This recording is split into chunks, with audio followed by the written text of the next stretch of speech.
Halo, ketemu lagi di dalam Awaken Spirit Channel. Saudara, hari ini uh, renungan yang akan saya bawakan berasal dari Kejadian 11 ayat 1 sampai dengan 9, ya.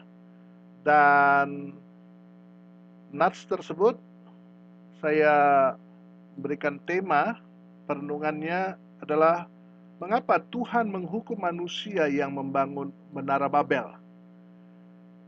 Ya, saya akan bacakan natsnya pada kita. Adapun seluruh bumi satu bahasanya dan satu logatnya, maka berangkatlah mereka ke sebelah timur dan menjumpai tanah datar di tanah Sinear. Lalu menetaplah mereka di sana. Mereka berkata seorang kepada yang lain, marilah kita membuat batu bata dan membakarnya baik-baik.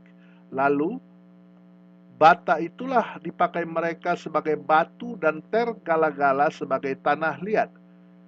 Juga kata mereka, marilah kita dirikan bagi kita sebuah kota dengan sebuah menara yang puncaknya sampai ke langit.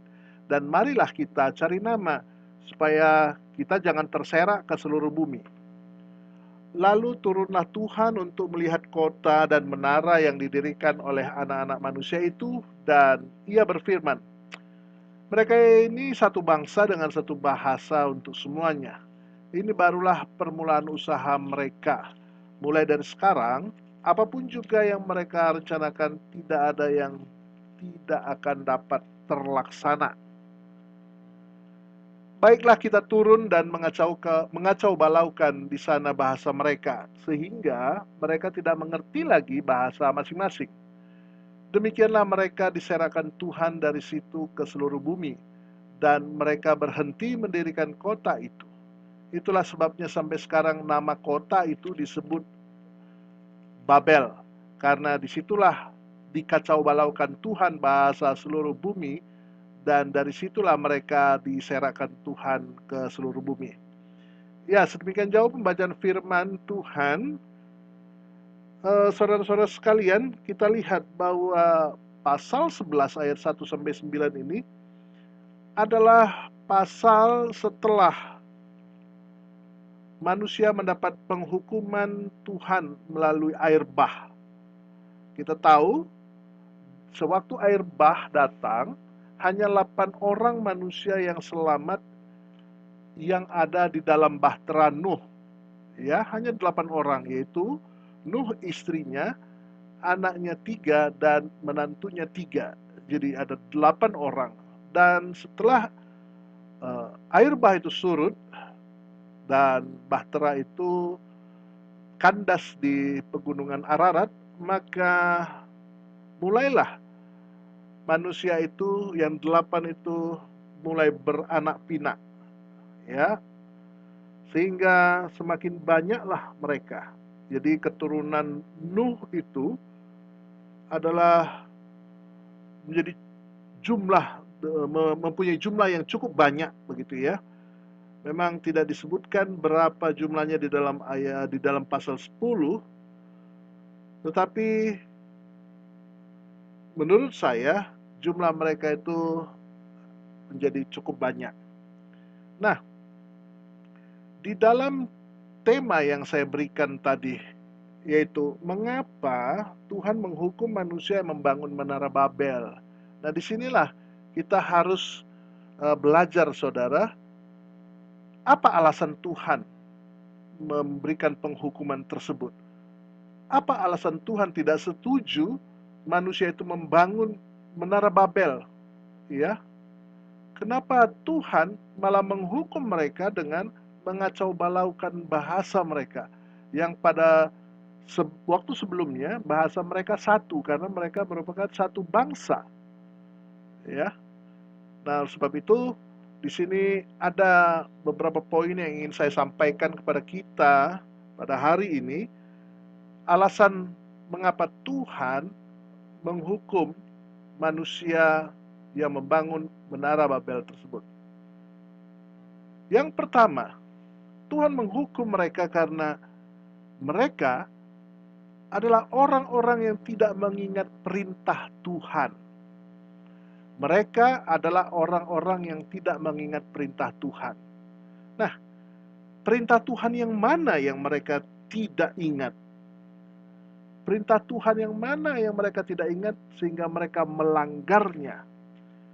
Oleh sebab itu, saya mengajak kita untuk kembali di dalam eh, Kejadian, ya, pasal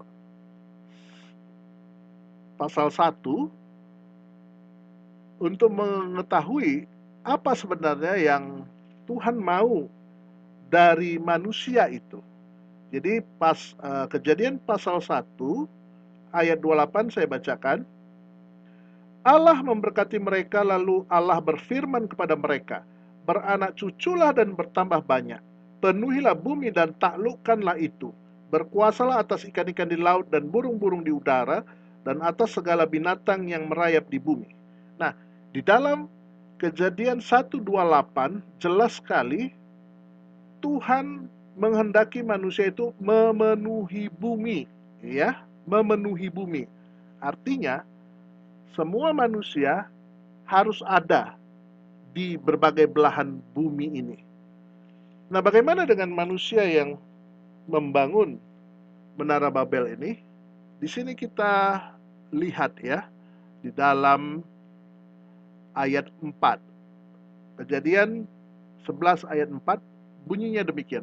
Juga kata mereka, marilah kita dirikan bagi kita sebuah kota dengan sebuah menara yang puncaknya sampai ke langit. Dan marilah kita cari nama supaya kita jangan terserak ke seluruh bumi. Nah, ini dia. Mereka menginginkan pembangunan tersebut supaya mereka tidak terserak di atau ke seluruh bumi. Sementara firman Tuhan kepada Adam pada Kejadian 1:28 adalah supaya manusia itu memenuhi seluruh bumi. Tetapi di sini, Kejadian 11 ini, manusia itu sedang melawan perintah Tuhan. Nah, poin pertama ini saya sebut tidak mengingat perintah Tuhan. Ini bisa saja karena dua hal. Yang pertama, karena mereka melupakan ajaran Tuhan. Itu, ya. Karena mereka melupakan ajaran Tuhan. Artinya, orang tua mereka, nenek moyang mereka, leluhur mereka, Nuh, anak-anaknya, tidak pernah mengajar mereka tentang perintah Tuhan ini. Ya, tidak pernah. Jadi artinya, Nuh dan anak-anaknya tidak pernah mengajarkan keturunannya tentang perintah Tuhan, bahwa manusia itu diciptakan Tuhan untuk memenuhi bumi, bukan untuk ngumpul di satu tempat saja. Ya. Atau yang kedua, mereka tidak mengingat perintah Tuhan ini karena selain tidak dikomunikasikan, mungkin saja Nuh dan anak-anaknya selalu mengajar, tetapi mereka sengaja menentang. Nah, jadi dalam poin pertama tidak mengingat ini kemungkinannya ada dua. Yang pertama, karena orang tua mereka atau Nuh dan anak-anaknya tidak pernah mengkomunikasikan, tidak pernah mengajarkan perintah Tuhan ini, atau mereka diajarkan tapi mengingkarinya. Ya. Tapi apapun itu, perintah Tuhan itu adalah perintah yang absolut, artinya tidak boleh dilanggar. Jadi sekali Tuhan mengeluarkan perintah, kita harus menurutinya. Itulah yang namanya perintah yang absolut, karena berasal dari pribadi yang absolut. Ya. Nah, jadi jelas di sini bagi kita mengapa Tuhan menghukum manusia yang membangun Menara Babel ini adalah karena mereka melawan perintah Tuhan. Mereka mengingkari perintah Tuhan. Mereka tidak mau mengingat perintah Tuhan. Nah, kemudian yang kedua, kenapa Tuhan menghukum manusia yang membangun Menara Babel ini? poin 2 ini saya sebut rencana manusia versus rencana Allah. Nah, artinya apa? Di dalam peristiwa pembangunan Menara Babel ini ada rencana manusia di sini. Ya, apa rencana mereka? Saya akan bacakan pada kita ayat 3, Kejadian 11 ayat 3. Mereka berkata seorang kepada yang lain, marilah kita membuat batu bata dan membakarnya baik-baik. Lalu bata itulah dipakai mereka sebagai batu dan tergala-gala sebagai tanah liat. Nah, di sini saya melihat bahwa di antara manusia itu telah mengadakan inovasi secara teknologi mereka. Artinya apa? Pada saat itu, teknologi mereka telah menemukan teknologi untuk membangun bangunan, ya, merencanakan pembangunan satu gedung, ya. Menurut saya, inovasi ini harus didukung. Karena apa? Itulah namanya manusia mempunyai gambar rupa Allah. Manusia mempunyai hikmat dari Allah. Manusia mempunyai kepintaran yang berasal dari Allah, dan itu harus benar-benar dimanfaatkan. Dan di sini terlihat mereka menemukan, mereka berinovasi, mereka menemukan teknologi pembangunan, dan inovasi tersebut mereka lakukan dengan membangun sebuah kota, sebuah menara, ya. Nah, rencana tersebut menurut pribadi saya adalah rencana yang baik, ya. Karena apa? Teknologi mereka mau pakai untuk membangun kota untuk mereka tinggal, ya. Nah, inilah rencana-rencana manusia, dan rencana yang bagus tersebut menurut saya akhirnya menjadi rencana yang salah ketika apa? Ketika rencana manusia yang mereka lakukan untuk membangun kota dengan menara itu, mereka sebut mereka mau membangun menara sampai ke langit. Untuk apa? Disebutkan, dan marilah kita mencari nama, supaya kita jangan terserak ke seluruh bumi. Jadi rencana atau inovasi atau teknologi yang bagus itu, yang mereka telah temukan itu, akhirnya menyimpang. Karena apa? Karena adanya keinginan manusia mereka yang ingin mendapat nama dan melawan perintah Tuhan. Jadi rencana manusia itu, saudara, karena manusia adalah gambar rupa Allah, saya yakin rencana itu akan baik sepanjang setiap rencana manusia itu harus didasarkan dengan perintah Tuhan. Harus didasarkan dengan firman Tuhan. Harus didasarkan dengan kehendak Allah. Di sini dia letak kesalahan mereka, bahwa rencana manusia itu menjadi rencana yang membuat manusia meninggikan diri, yang sangat berlawanan dengan rencana Allah, yaitu apa? Bahwa manusia itu harus memuliakan Tuhan dan harus memenuhi bumi, menaklukkan bumi itu. Oleh sebab itu, saudara, jika Anda punya rencana, Anda menyusun dengan baik, itu memang suatu kewajiban kita sebagai manusia yang punya hikmat akal budi. Tetapi ingatlah, setiap rencana yang kita buat itu harus kita dasarkan dengan kehendak Allah, dengan firman Tuhan, supaya semuanya itu berkesesuaian dengan rencana Allah. Supaya rencana kita tidak bertentangan dengan rencana Allah. Ini dia. Nah kemudian yang ketiga, kenapa Tuhan menghukum manusia yang membangun Menara Babel? Sebab yang ketiga adalah kita lihat mereka meninggikan diri. Karena disebut di dalam ayat 4 ini, dan marilah kita mencari nama. Untuk apa mereka mencari nama? Berarti apa? Mereka ingin memuja nama mereka sendiri. Jadi mereka tidak mau lagi mencari nama di atas segala nama, yaitu Allah yang harus disembah.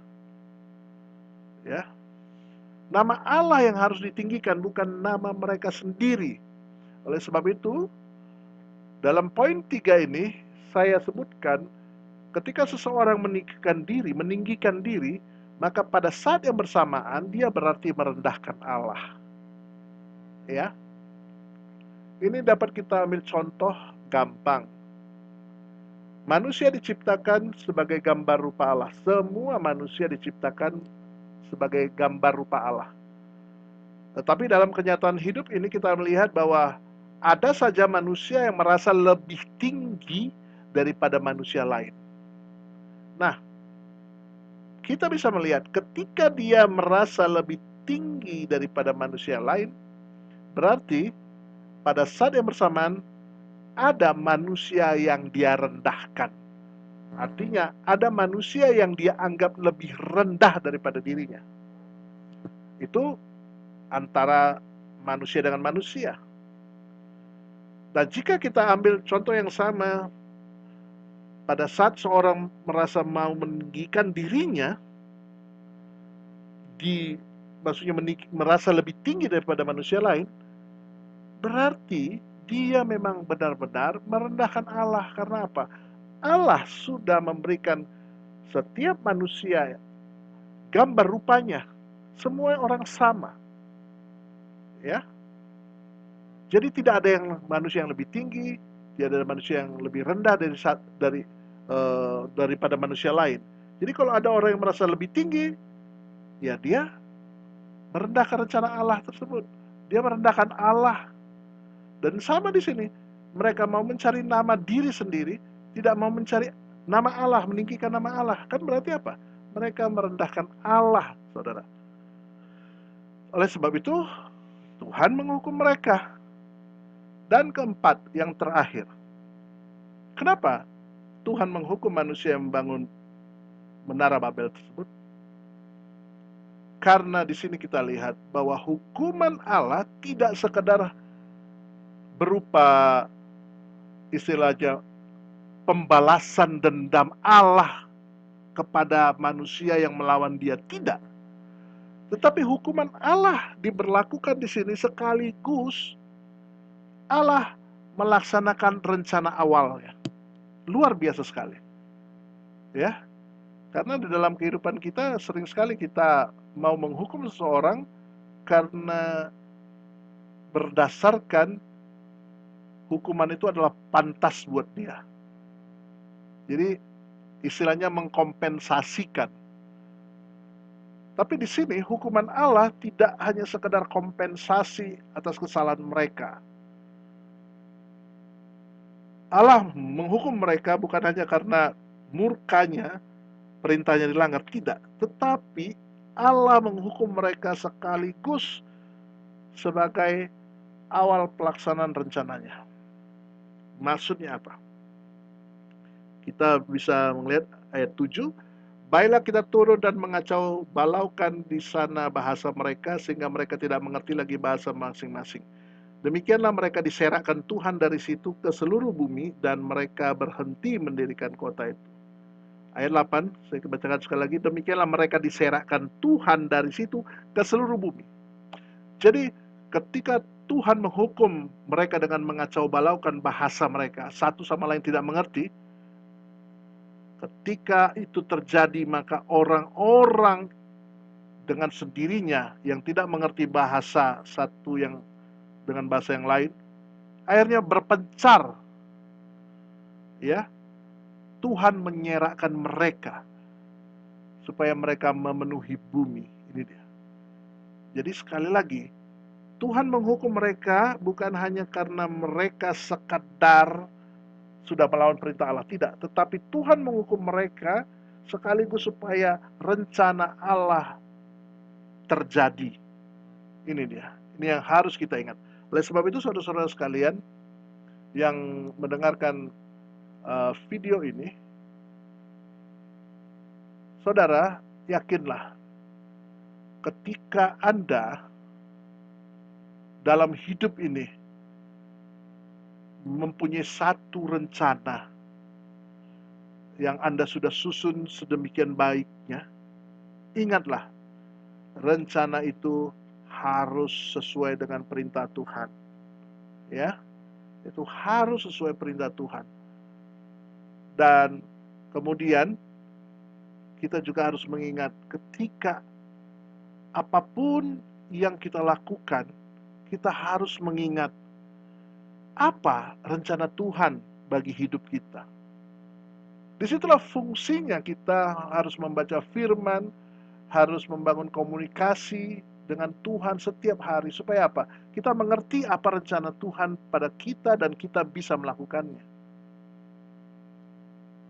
Oleh sebab itu, saudara, saya juga ingin memberi penekanan bahwa kita harus terus-menerus mengulang-ulang perintah Tuhan, membaca perintah Tuhan, membaca firman Tuhan.